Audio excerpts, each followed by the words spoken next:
All right, so you should have a packet and with a simple agenda. And today, I guess my goal was to really have mostly discussion and kind of set a little bit of a direction for us. The purpose of this committee is really to try to improve the relationships that we have, throughout the district, whether it's internal or external. And so there'll be different strategies that we'll use. So you got to play along with me here a little bit. I want you first to go to page 2 in that packet, and it's a relationship inventory. And so it's maybe a little funny, but at the same time, almost a little bit of like relationship counseling. So this is meant to stimulate some discussion. So take a second, go through, maybe mark something that comes up for you, or whether you agree or disagree, why not. Finish all 5, and then we'll go through and talk about the answers and why you feel that way. And then hopefully that will kind of set a tone for like, what do we really need to improve? And this is in regards to our relationship. The school district's relationship with internally, externally, with whomever. So you can clarify that in your why or why not.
Anybody want to volunteer to share their response to question number 1? I will. If the statement is we only communicate when we need something, I disagree with that. I do think that we try to communicate on social media and the website and things like that, but I guess my autopsy of that would be that it may not have been as effective as we think it is, like those platforms in general. I think that we should probably be looking for new avenues to stack on to those avenues. I think we're reaching a lot of our families, but not a lot of community. Okay. Any other thoughts? I agree with the last part you said wholeheartedly. I think that my experience isn't that we're attempting, or not only attempting to communicate when we need something, is that there is a large percentage of this community that doesn't have skin in the game, and they don't pay attention. They want to listen to what they listen to, they want to go to the groups that they go to, and as much as we've tried to crack into those circles, we have not been successful at all. I would say I personally disagree with that statement, but then the community's perception is that this is true. I would say they agree, and perception is reality. And I think that's what this committee needs to recognize. Erica? I was gonna say almost exactly what Drew said. I do think the community perceives that we only come when we need something. And I also agree with what Christine said, I feel like we communicate really well with our families, but beyond that, there's definitely a disconnect there. Okay. Kelly? I agree with that also. I think, like social media website, have a lot of followers that are, again, have skin in the game, but it's hard to reach outside of that and really break through. Ron? I agree with what said. Stephanie? What Erica said really resonates, that we get the information out to our students and we're visible and upfront in the sense of we are your schools and your educators, but we are not actively involved in the community. I mean, we do things, but I think we could be a lot more involved, for sure. All right, question 2. Do we listen to understand or listen to prepare a defense? Anybody want to volunteer to share? I think we do some of both of those things. I don't know. Okay. But the biggest one that comes to mind, like, we're always talking about how do we defend what happened here 30 years ago? Because it always comes up. I mean, usually people say 20 years ago, but I really think it's been 30 at least now. And so I think that we have to think about how to defend that, but then also be more open to hearing other things. Is there a group or a subgroup that when you're talking about that, is there a group that you have in mind when you say that? Not a specific group, but I do think it's something that, in my experience with the people that I'm connected to, that they come back to this when they want to say no. Like, it's a reason to say no. Okay. Is what it feels like. To answer your question, David, the group I've seen is kind of coalesces, it's actually parents who have kids in school now that went to school here or have come back to the community. That have that institutional knowledge that seem to are really hung up on that. I used to think it was just the older taxpayer who doesn't have skin in the game in the schools, but I think it's actually folks that lived it. Like, oh, I went to that high school. They continued while I was there or whatever. But also, like, I am that generation. Like, I graduated from the new high school, and I also went to the middle school for high school. I was the first graduating class. And so there's a lot of us who are like, we can see that we do need a new school. And I feel like it is more of that generational, like, it's the parents of my generation who are sort of passing that down. It feels like it's a lot of, like, learned response and not necessarily looking at new information or looking at it from a different perspective. It's just sort of like the same thing keeps getting touted out, and it's on primarily on Facebook, it feels like. It's like somebody's like, but what about this? And then it's a pile on. I know I got crucified by the Republican Women's Association last year when I tried to talk to them.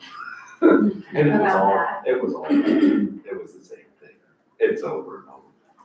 I've had some interesting conversations with community members who did attend for the majority, like high school at the middle school building. And there seems to be sort of a sentiment that it was good enough for me.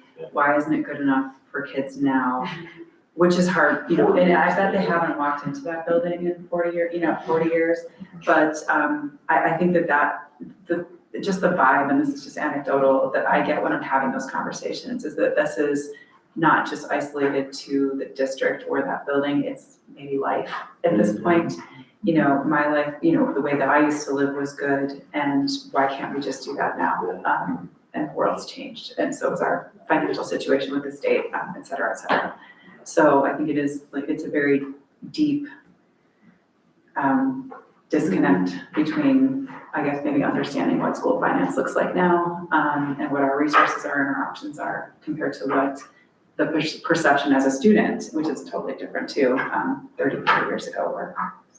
Well, that's very true. I mean, I had a long conversation with an older gentleman that I'm very good friends with that tried to lecture me for an hour about our problem is that we use too much technology. We don't even buy books anymore, and that's the perception. It's like, if you just bought books, it wouldn't be as expensive as it is. Okay. We're not gonna get around that, are we? We got a lot of that on social media. And it's almost like, it's like what Christine said, it's almost like they're trying to spoil the kids. Like, they don't need that. Like, why do they need that? That kind of thing. When you said that, I started to prepare my defense of that. Seriously, the first thing that I went to was, well, they don't make textbooks like they used to. They make it, it's on these now. And so that would have been my gut reaction to somebody that says that to me is, yeah, there are books, but the curriculum that we have to go out and buy generally has a technology component to it. So I feel like, holy cow, I just took that bait as soon as you said that. But the question is there a way, I agree with the question in concept, but in practicality, is there a way to sway a voter towards helping us out by agreeing with a bizarre concept like that? I don't know that there's a way to, in that particular case, or in many cases, like, yes, prepare, defend versus understand. I think you can listen and kind of understand the viewpoint, but then if you don't try to course correct, there's nothing gonna come of that. I mean, you can leave that conversation saying, yeah, you're right, we should, or I understand what you're saying, textbooks are very valuable or whatever else. But after that conversation, have you garnered any support for what we really need to garner support for? And in the end, I don't think you do. I wonder Maybe if I'm wrong. maybe listening to understand the need that's beneath the statement. So if they're saying, why don't we buy books anymore? If you just bought books, it would be cheaper, but what's the underlying need that is prompting that statement? Maybe if we worked toward that, that would help to be able to do both. Listen to understand what they're needing and then address it and move forward. Because I think when people are talking, they say those things. Just buy books, it would be easier, but they mean something underneath that, or there's something that's driving that potentially if we could get to what that was, then we could get beyond the books conversation and the technology conversation and get to understanding of what the need really is, and then how do we bridge the gap that's between us that way. That just takes a lot more time. But if we're defending immediately, we're not getting there anyway. We're not gonna sway them with that. And to that point, I think that there's a possibility that, when you say things like, it was good enough for me, it was kind of better then, like things used to be better. They're really maybe not articulating it or even really, I guess, logically thinking through for their own right to define it, but that they feel like there is a problem now. Like there is something wrong with the way that we're doing things or what we're doing now. Because you don't really get to that conclusion that things were better before if you don't think that there's something wrong now.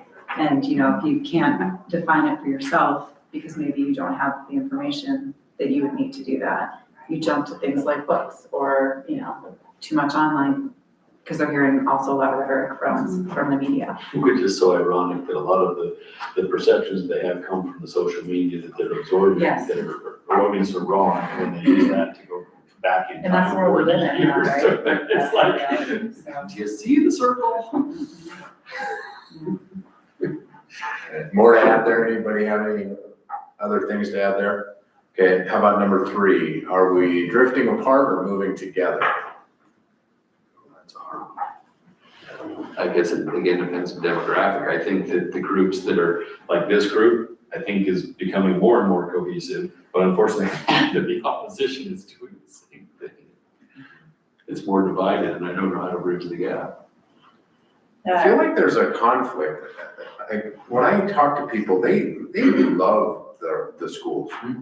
They're so proud of the schools, but then when it comes to wanting to support, then it turns into the things that we've been talking about. It turns into, well, they lied to us, or they did this, or, there's just always this, yeah, I love them, but then I don't really want to, I can't get behind what you're asking. You were gonna say something. Oh, I was just gonna say, it seems like with every failed bond or levy, we're like drifting further apart.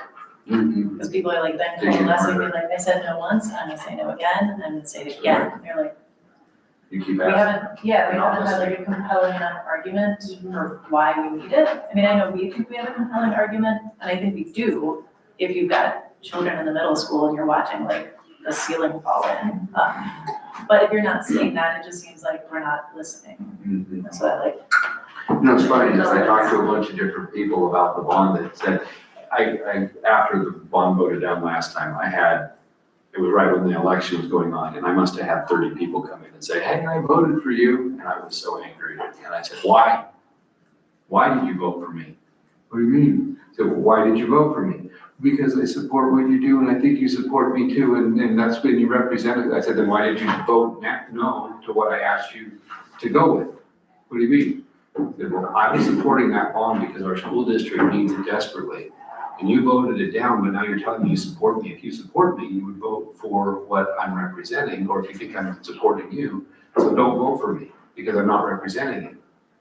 And there were about 30, literally, at least 30 people I said that to. And of course, when you're in the dental chair, you probably don't want to be all that. Blah, blah, blah, you know, but most of these people, honestly, I say it tongue in cheek, but most of these people are actually close friends of mine. I know them not just as a patient, but they're, you know, church members or something that I know very well. And I was trying to illustrate a point, but I think what I asked them all the same question. I said, if I personally were to come to you and say, would you be willing to donate $150 this year to the school because we're trying to raise money to build a middle school, would you do that? Oh, I do that in a heartbeat. I said, well, that's what we were asking for. Oh, no, it was way more money than that. And how much is your homework?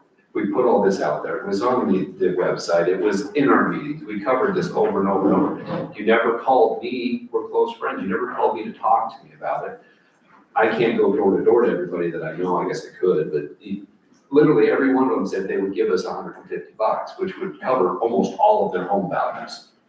And so I think when you say vote and it's on a ballot and it becomes politics, that all of a sudden the I love the schools gets in the way or isn't there anymore. And it's all about, well, I'm red, I'm voting this way, or I'm blue, I'm voting this way. It's like, no, this isn't about red or blue. This is the conflict.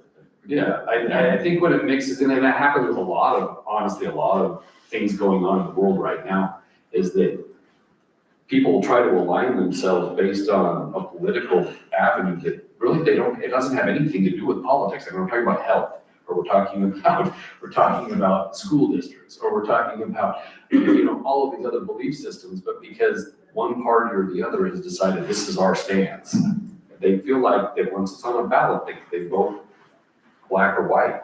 It's not political. It's the kids in the community. You get to say where your dollars are going, where they're going to be helpful at here locally.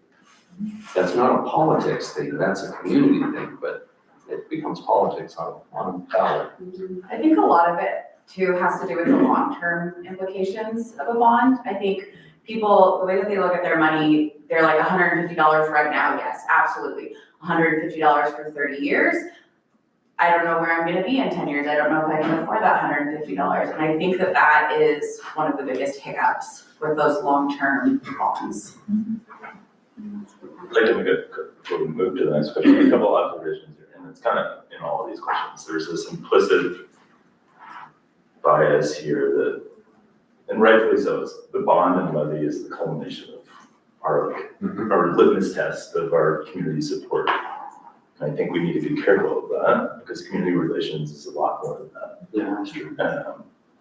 And I think that is what's getting us into this like defensive nature or trying to convince someone of something, and that's where politics start to go awry. So not a solution there, but I think we need to maybe take a step back from the context of what we're talking about too. Yeah, that's great. Do we have mistakes to own without making excuses? What do we need to own, if anything?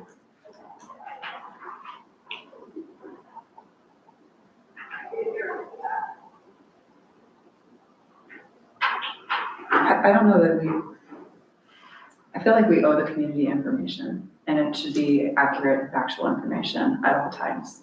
But I also think that we do a good job of that. It's still, for me, it just runs into this issue of how do we actually reach people? And I know it's not just our issue, it's the issue of every single organization that was that's currently trying to operate. But I think for sure there is this perception of transparency concerns, but I think if people knew where to reach us, if it was easy to access information, we might fare a little bit better in that area.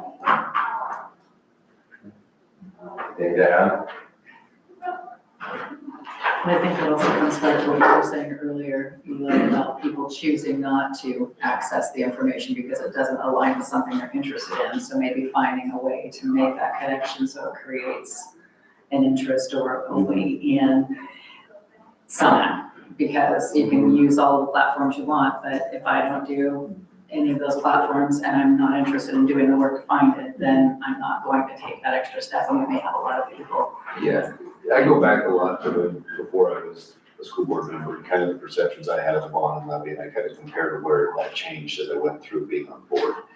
And I don't know that I was adamantly against bonds or levies. I mean, sorry to go back to that here, but I'm trying to think of like alignment. And that, I had a lot of those same excuses in my mind, like, well, I don't know when the meetings are. Well, HSD3, go to the district site, it's pretty easy to find if you put 2 seconds ever to do it. We know that.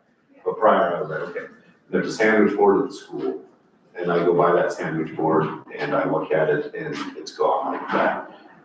There's a Facebook page, but I don't really access Facebook with any regularity. And if I do, it's looking at fishing and hunting sites that don't have much to do with HSD3, right? So I don't know what avenue of media would easily get to people without them having to seek it out, because I think it's the seek it out part that we lose.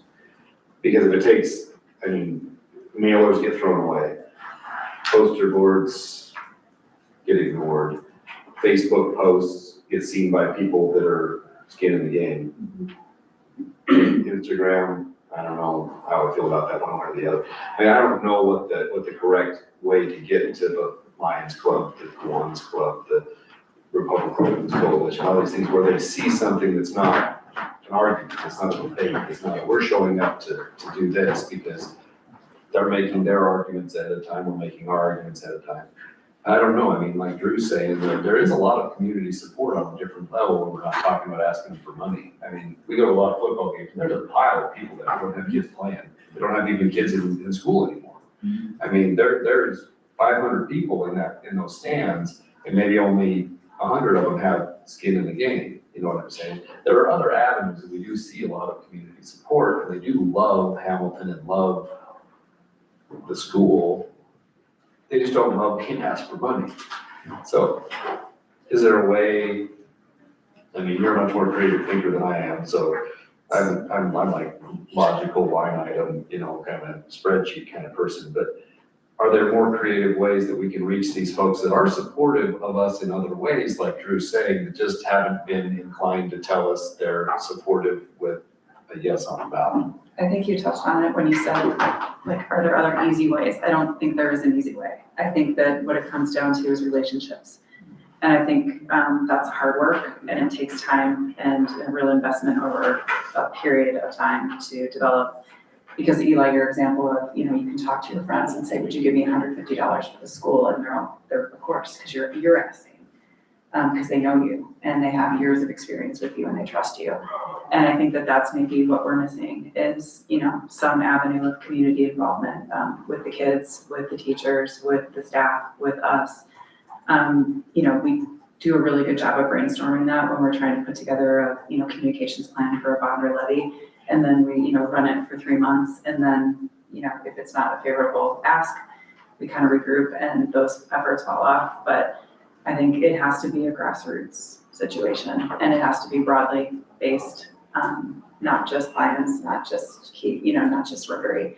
I think we have to be in everything. I think, you know, I look at the market every Saturday, and lots of organizations have tables there. We're not there. This is our home. You know, we should Like have farmers market. in Hamilton. You know, like you've got the Republican, That's a good. the Democrats, you know, and those tables are not expensive. I think if people, just having done, we've fundraised there for Science Olympiad, right? And we did, we've done. We got so many people that walked up and dropped $100 bill and, you know, didn't even know really what we were up to, but trophies, kids, and kids that were willing to talk to people, you know, you got your 80-year-old person that walks over and says, I did an experiment when I was here, and this kid can talk to them about what their project is or what their event is. And, you know, even for the parents that were there or staff that were there, it's just a really cool interaction. I like that. And I think that there's a lot of opportunities like that, that we probably miss out on. And I mean, they're a lot of work and it's gonna be an investment, but I think over time, if we just become, kind of endemic to the community, then that ask is more like Eli asking you at his dental office, would you give me $150? It's not like, oh, this is the thing that I'm so, completely detached from, and it's easy to say no because it doesn't technically impact me today, but it will impact their property values. It will impact the quality of the people that live in this community. If things don't continue on a upward trajectory. That's a really great idea, I mean, we try to do all these meetings where we invite people to come to us and we have 6 attendees. Yeah, there's already people there, we gotta go. Yeah, and we do really good, like we attend all the community meetings during the campaign when we're asking for something. Yeah. And then we don't go back, like we don't go to Lions and Rotary like every month, we only go when we're campaigning, and that's kind of obvious, like you need to be there present all the time when you're not asking. So we just share the good things, the other things that we're doing, and not just always asking for the money. That leads me to that last question, which I think is my favorite question of these, and that is, I think what we're talking about is how do we exist on a daily basis in the community? So there's been a lot of things shared that I think resonate with that question. Currently, are we visible on a day-to-day basis in our community? And if not, what could we do to just exist differently? Or maybe just a little bit better, or a little less, say, with a handout, but just here we are. It sounds like, I think Christine had, and crew had that, farmers market's a piece of that, but I mean, we do Halloween. Everybody goes downtown to walk around, give out candy, do we set up something alongside the businesses and, for the trick or treaters that are coming around, does that show a little bit more? I don't know, things like that, the daily days, whatever, I mean, their own team activities and parades and social gatherings that we could potentially break into, and then we're going to them as opposed to trying to get them to come. If they don't come to us, we can give up on that. It doesn't happen. Maybe we should put you in a dunking booth. Better be a big tub. Dominic's got his booth, he'll rent it out to anybody. What's the liability of getting groups of kids to volunteer with when the Rotary does the cleanup, I know we're doing some of We that. do have Is a it- fall sports community day, but I agree with you. I think why not? Yeah, I mean, there's no reason we can't. More frequently, maybe, more, not just one day where it's the Right, 'cause, big massive I see group, the but, kids Because down people there. love spread that out. Yeah, We they do that. Or maybe getting some of the elementary or middle school kids to help clean up whatever part that, Rotary's cleaning up, or just getting more of that in the community. And I know there's liability issues and insurance, but We can deal with that. So like the requirement so much is it's the kids that do this they're stretched really thin. So we try to do that, the Key Club kids do the cleanups, they do things like that. The Spurs group does that, National Honor Society does it. So we do have a lot of groups at the high school that are reaching out, doing stuff with their service organizations. But it's usually the same kids. And trying to build that, we try to build that with all these different clubs and everything that we have, HOSA and everything else, but they'll say that the kids are the ones that are doing speech and debate, science Olympiad, and doing sports as well. And they're really stretched thin, and we ask a lot of time from them. We try to push them out as much as we can into the public. Just as you mentioned, I mean, our activities from theater and drama to athletics pulls in a lot of people into Hamilton, out of the Hamilton community. And we really do take pride in welcoming those people and thanking them for coming too, I think. So, I mean, that is the goal of the high schools, to get kids out and get kids doing things, but it's also a lot of work too. I mean, it's just, it's hard to even staff our concession stand with our student athletes, we're really hard to do it. Could we potentially think about, I know Stacy Deuce and the PAC and the what Hamilton Players Association, is that what they call themselves? They're performing arts. I mean, could we coordinate with them and maybe have some sort of opening act or kids involved with passing out programs or something there. I mean, there's another really large public monthly just about gathering of people that aren't the typical people that we would be encountering otherwise. I mean, I've had tickets to that multiple times and gone, and a majority of those folks are the folks that we probably lump into the group that don't have skin in the game, so to speak. I don't know if that would give us more connection with them if we had some sort of student involvement. I mean, it's our pack, we are leasing it to them. Seems like a potential there, I don't know. I would answer, like, I strongly agree that we're visible in day-to-day life between athletics and just the buses driving around the community and all the, I mean, you guys just listed like 20 or 30 examples of what we are already doing. And I think all the suggestions have been kind of add-ons to some of that stuff, so that's great. We're doing a ton already. I think it's back to and people see that and they support the schools, they love the schools. But then it's making the leap to what we're asking, how we're asking them to support it. I almost feel like it's the kind of relationship where the community takes it for granted. Like they expect certain things from the school district, but then when we ask for anything additional, it's like we haven't built that deeper relationship with the community to where they want to give anything additional. They view what we give as an expectation. It's super crazy to me because, I don't know, I've been thinking about like our fall fundraiser that nobody loves, myself included to be fair, but like we regularly raise $30,000 for our fall fundraiser. It pays for all of our field trips. It's like, it's incredible. And like how, like that to me speaks volumes about the support that people give to our school. But there's something about the way that we're asking that doesn't feel good, or that doesn't feel like it's sustainable, or maybe it's that will it ever end? Well, a lot of them So have- that's no, right? Like, so. A lot of them have a total misunderstanding on, and everybody that I've talked to doesn't understand that there is absolutely no way that we can do that type of event to build a middle school. Yeah. They don't understand. I've had multiple people, why don't you get private sponsors? A lot of people have moved in from out of town. Yeah. Well, when I lived in Huntington Beach, we just went around to the businesses and they all gave us money to build a new playground. Like, yeah.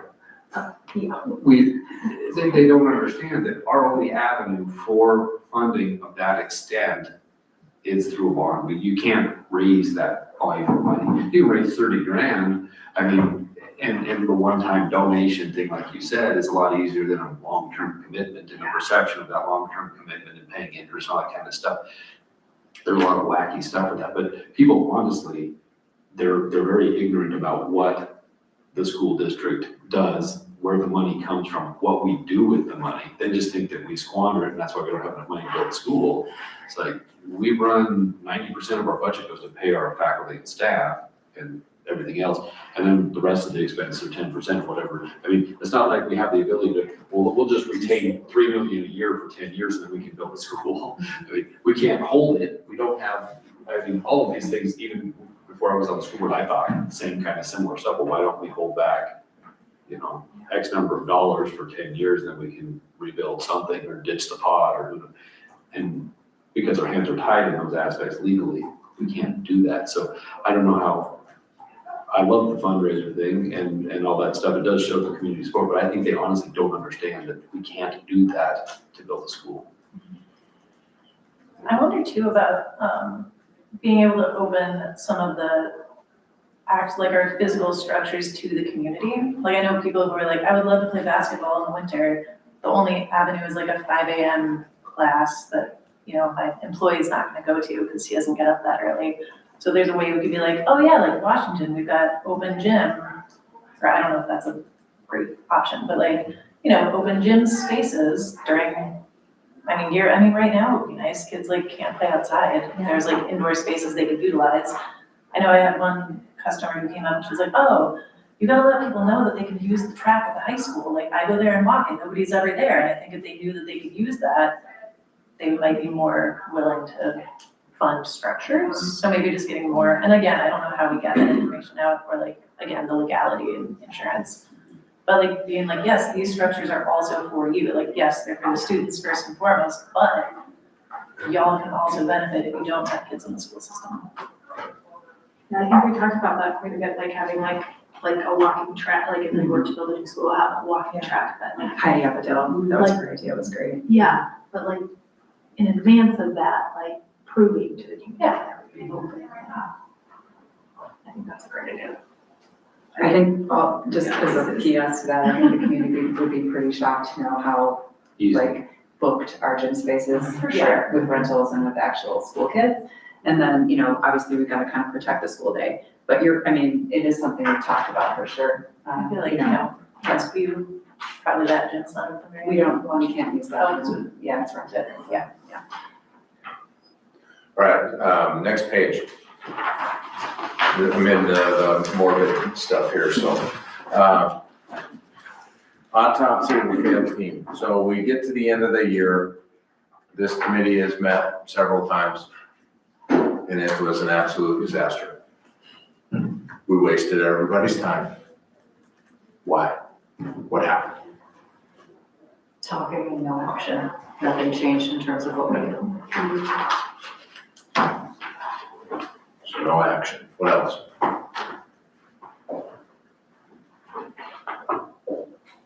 The action that we take makes the community angry and now they're really I mad think, at us. I think that's more accurate. I want to say that.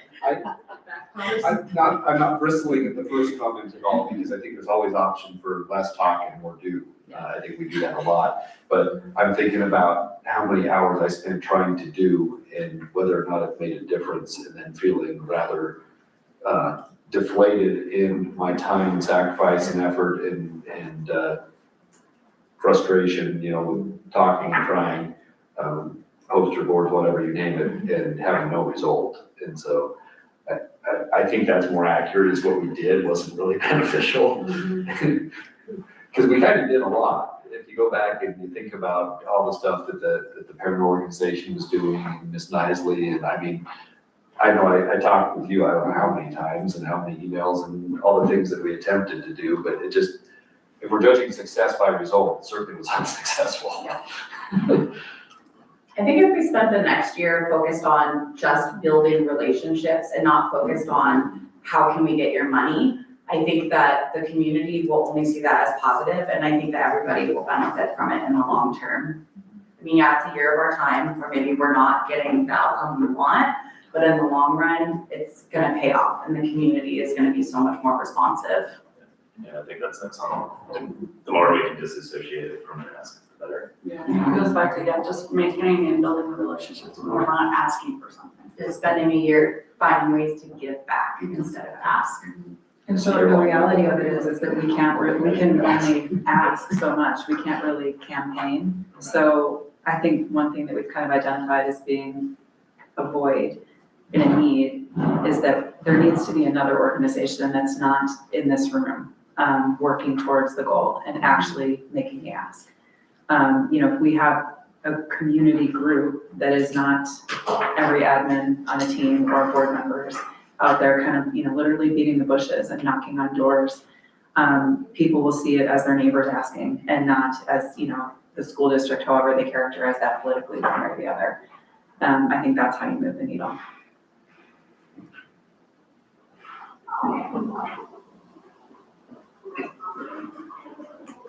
So I have three themes from listening to that. So we developed no partnerships.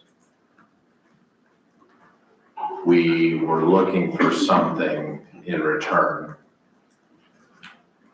and we made people mad. Anything else? But I think that kind of goes to the group start. So I think we reconnected with a group that will always support us. We didn't sway the middle part that could, and then we did make the ones mad. But it's not like we made everybody mad, because there's a lot of people that are like, this is gonna pass, no problem. I'm like, are you crazy? But yeah, I love your optimism. But yeah, so I think it's not, they don't fit every group that's in the community, to be honest. It's good. Because we did have some really good tough conversations. You got beat up by the Republican ladies. We took shots at Kiwanis. I mean, we all took shots someplace, but we did make connections with people in those meetings, and we do that on a regular basis. I mean, we're all being asked to go to Kiwanis or Rotary or whatever all the time, outreaching to the community people and businesses, and I think that's a great start. I mean, and I do agree the relationship part of building that is key, but I don't think we should blanket everybody with those issues. I think in terms of the failure of this year, for purposes of that question, one of the things that came up when you're talking about the relationships is they can't be transactional. You know, that whole ask of it, like, we just need to build the relationships for the sake of building the relationships, and what comes of that comes of that. And then that will strengthen those pieces so that when we do need to make an ask, it won't be perceived as that's the only reason we're building the relationship. But enough time has to buffer from the last ask to the next one to make sure that that's not the perception, and we have to be involved and active during that time. What if we just keep repeating how great the community supports Hamilton Public Schools? Kind of like COVID, it just. You're gonna manifest it? Yeah, I have to say it 200,000 times or something. Subliminal message. Yes, exactly. I mean, there are school districts that do things like, community Thanksgiving dinner, like a community picnic, stuff like that. And, I know you're right, to your point about not being transactional, but there is also like value to giving something, and then, you let that sit for a while. And then maybe when you ask, they're like, oh, well, I got to see my neighbor that I haven't seen in 20 years when I went to the Thanksgiving thing, or when I went to the picnic. It doesn't have to be those events, but whatever it looks like, carnival, something like that. It's important. It's important, I think, for people to trust and feel like they are getting value from us. And again, it comes back to resources, like we're asking for resources that we don't have. That stuff takes time and money, so. And I also don't believe that it all needs to fall on this committee too. Something that previous organizations I work for has done is send out like volunteer newsletters like every couple of weeks, where it's like, these are the community events we have going on, and people can sign up for time slots, just like they do for like parent-teacher conferences. Like Susie's gonna do 10 a.m. to 11 a.m. at the farmer's market. So that way our staff is out there showing their faces, and potentially even we could have like high school students, if they wanted to, if they had the time, sign up for events. So it's not the same people every single time. It's going out to all staff. Anybody can volunteer to, sit at these tables and run these booths. It's like a fine line, but like I think all of us, like all of our staff, Marlon, I've seen you at the fair a gazillion times, and like many of us spend time in other organizations doing other things, but we don't really represent Hamilton School District at that time. And I know for sure when I go to Kiwanis booth and work this year, I'll definitely be wearing my Hamilton shirt. And I think that there's easy things like that we can do. And I know there's that fine line of like, I hope my staff's not wearing their Hamilton shirt downtown at the bar. But when we're out doing things like maybe sometimes we're not visible because we're not visible. It's not that we're not there.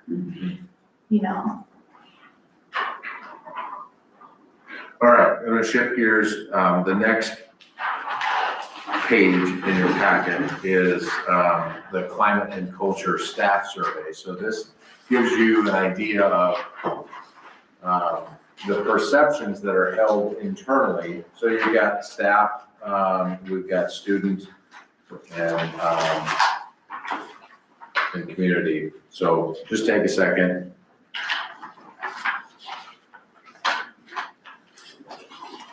Dave, I'm going to respectfully excuse myself and go to another meeting. You're in one. No, this is less painful. Thanks for coming. Yeah, sorry.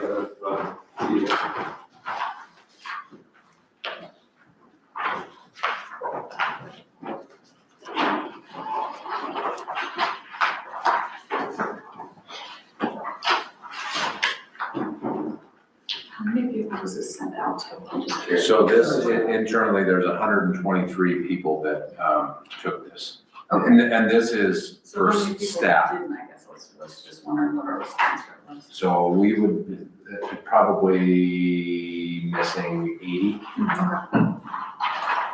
It's a decent response. I guess my question is, how do we get more men to respond to this? Hire more men. Yeah. If you look at our population. Yeah, I bet it's a pretty good split based on who we hire.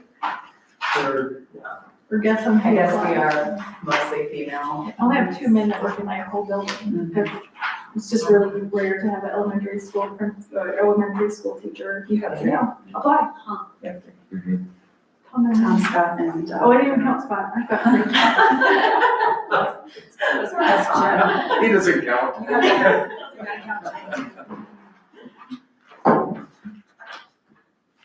I think you just hit the nail on the head on that, dog. I'm sorry. It's an honest mistake.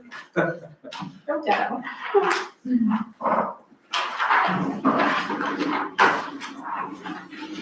Anything in the staff survey that you're glancing at that you think is, hey, that's pretty cool, that's pretty positive?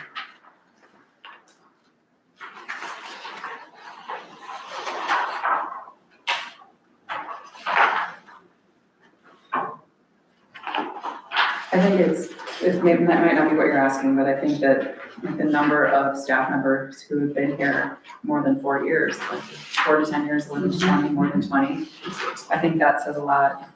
Yeah. for retention.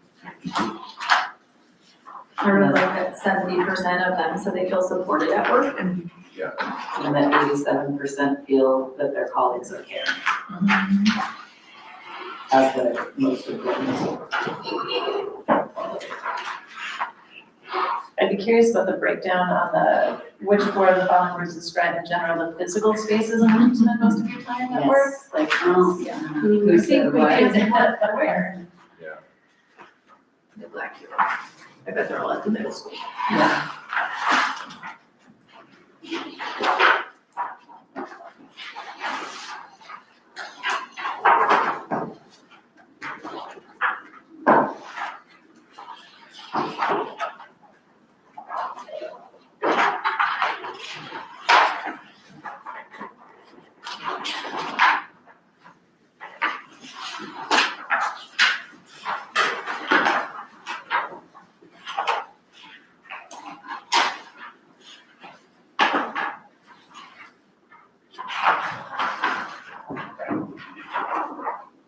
Alright, so the Cognia data that's in there, that's something that the admin team and the schools have seen.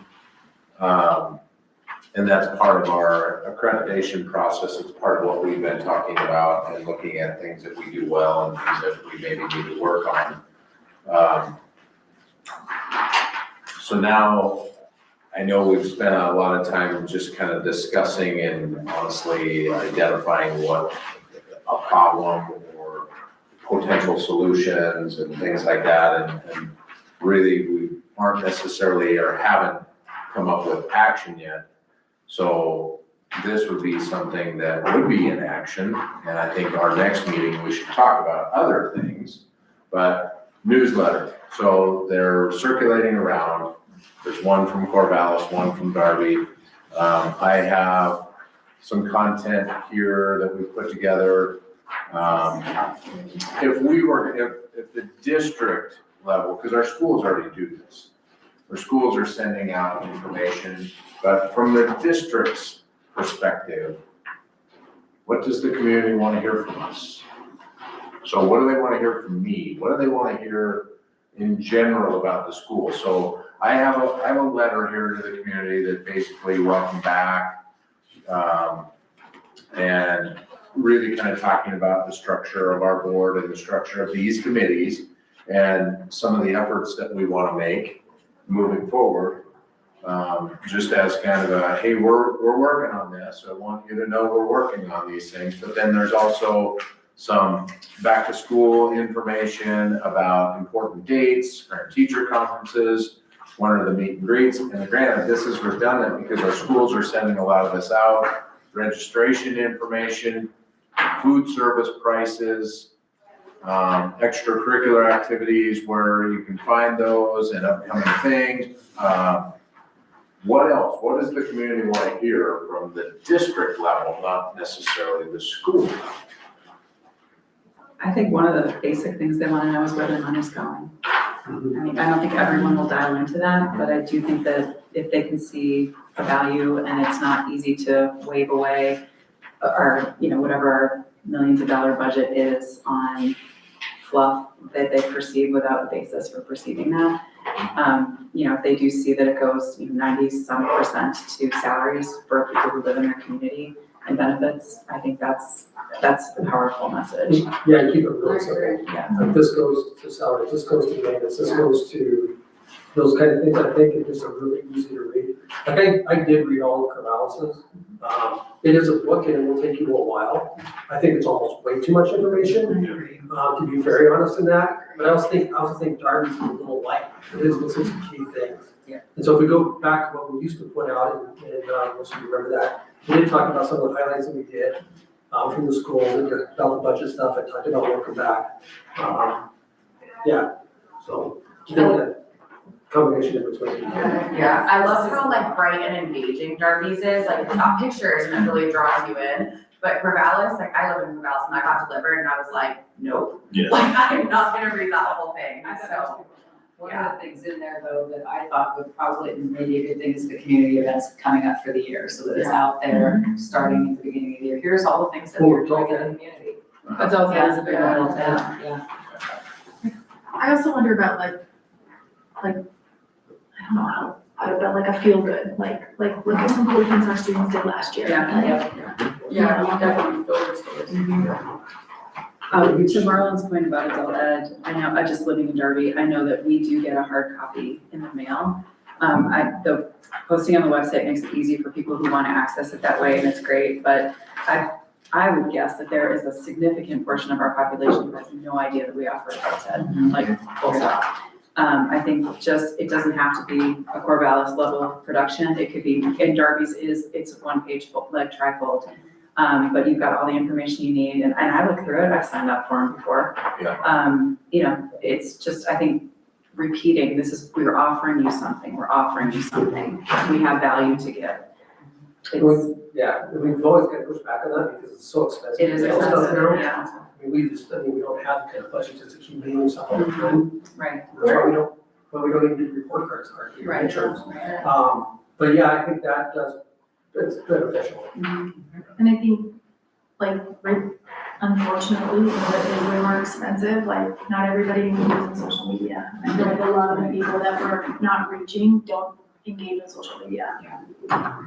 We're members of the Chamber of Commerce, aren't we? We could be utilizing their weekly newsletters that get emailed out. I don't think we have really ever sent anything in for that. And Ryan and I work on that, we are on that Good Root Rise committee, and so we can work with the chamber on that part as well too. Because the chamber, Big Root College, Missoula College, and University of Montana, and Hamilton are all partnered in that group, so. So what goes in like that? Like, what kind of things do we put in that newsletter? You could put honestly anything, like any community events that are going on, you can put fundraising things, truly anything. And then where does that, I'm totally just curious, where does that go? Like, how do people get that newsletter? Where does it? So there's an email list, and my mom actually is the one that says that now. So I'm trying to think. I think she says that there's like 5,000 people on the email list. Like it goes to a lot of people. So every week she puts whatever snippets you send, and either she can attach a picture and click into it and it takes you to a hyperlink, which takes you like, if we've got a page set for something, or like if friends wanted to put something in there, or she could put like an actual snippet of whatever we've got going on. And it goes out to a ton of people every Tuesday, every week. And it's not just I have Hamilton, it this is the whole valley, like Yeah. it's South Valley, but that's not a bad thing either. No. Lots of You can get more businesses, lots of kids involved. community No, like, I've members. done it before in the past, but it's not something we've ever done either. Yeah, we should utilize it. I mean, it's a free resource since we pay to be members of the chamber. We're also members of the Big Root Builders Association too. Ryan had a great article in that this spring. We are trying to reach out in some very different ways to connect with people. So, I really track for some of this. And again, it's social media, but I pretty regularly share a lot of the news feed, and there's a few community events pages and stuff like that I share our stuff with. Because they hit a different audience, like it's not just parents and stuff. Even, I think, like total grassroots stuff, a lot of this community still looks at bulletin boards. I know it sounds very like analog and kind of dumb, but the coffee shops and Murdoch's and other places that have these, community bulletin boards, it'll catch, so you put something up that's attractive, it'll catch your eye, and you never know who might stop and pay attention. Yeah, we get people who come to chapter one just to look at our wall. It's a cool thing, yeah. We do that for adult ed pretty regularly, but we don't do it for necessarily other things. Drink campaign, but that's about it. Well, I think building relationships, I know we have some, but more with like the River Valley Republic and the Bitterroot Star. Because I know I got a ton of people talking to me about the school lunch fund that was in the River Valley Republic. So just, and I think a lot of times too, they're often looking for content, I think especially the River Valley Republic. So if you bring them something, you're like, hey, this is what we're doing, or like, here's where the kids will be, whatever. And just having more of that like ongoing informational, like, look what we're doing, here we are. Yeah, and when I reach out to Nicole, she's like, usually very like thankful, appreciative when I bring her something. I'm trying to think of other local nonprofit newsletters that I regularly read, and I would suggest you guys all do the same. Like if you have one that you actually open and read, and which page do you flip to? I think that would be helpful for the staff parts, because I gloss right over whoever the executive director or the superintendent. I don't typically read their letter to the community. I go straight to the feature story about some success that whatever that organization had. The rest is fun, but I think that would be figure out what you actually look at in a newsletter, and might be good for us to do. I mean, it might be worth, this is just stealing from MTSBA, what you said just kind of triggered it, but we do, you guys probably don't, but we get courtroom to boardroom, which is niche, but the idea is good. You know, you kind of take on a question and, you know, just in a limited way, address it. So if somebody doesn't understand what even A and B is, like here's how students are counted, here's how we're funded. Maybe just like a different issue, you know, like something in each issue. I don't know how comfortable any of the admin or Dave are about like Facebook Live things, but other districts have had some good success with maybe a monthly or bi-monthly or, you know, 3 times a year Facebook Live where you can have maybe just something that you're excited about that you talk about, and people could send questions in beforehand if you want to address those, that kind of thing. I actually wasn't gonna talk about this meeting, but I'd like to start a podcast. Mm-hmm. Just a, you know, periodic podcast that features something about our district. And then just share it internally and share it externally and just get to know, like, hey, you get to know Marlon Lewis, you know, and talk about Hamilton High School. And, you know, I would be the interviewer, but we would talk about various things and then share that. And it's just the more people know. But it would be great if we could tie it into our podcasting class with Justine. Maybe they could produce it. Easily she could pull that off, she's amazing. Because kids do some pretty good stuff. We spent quite a bit of money to really We have find really good stuff. Yeah. They have good tools. But yeah, I think that's a great idea. Dominic and the chamber, I'm terrible, that's terrible. It's Dawn, I think Dawn, Right, that's Dawn, they do Dominic. actually podcast, just about, events around, and then, you know, of course, if you don't have to watch it live, you can just catch it whenever you Can't want to. compete with Dominic. Yeah, no, well, I mean, it's a high bar. Talk to Dominic about what the schools. We do a crossover episode and bring it on tank. We can put you in a Santa suit this year, and there you go. All right, well, thanks for playing along. I know there was a lot of just kind of generating some discussion, and then we'll get into the ideas. But I think, you know, what my takeaway from all of this is we have the means to have relationships. We need to focus on those relationships that are not, to steal your word, they're not transactional. They're just, here we are. This is what we do, and this is, these are positive things going on in our schools. And not to say that that's not happening, but maybe some different avenues to try to connect more people.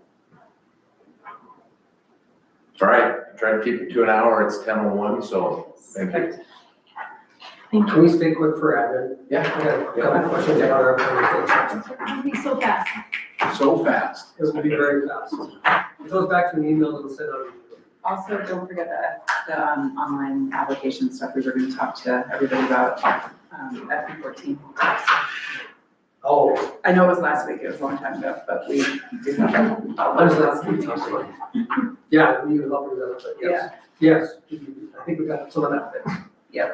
Okay, I changed the registration process online, and I changed the questions to where like if you're out of district, they have to put if they have any previous attendance issues.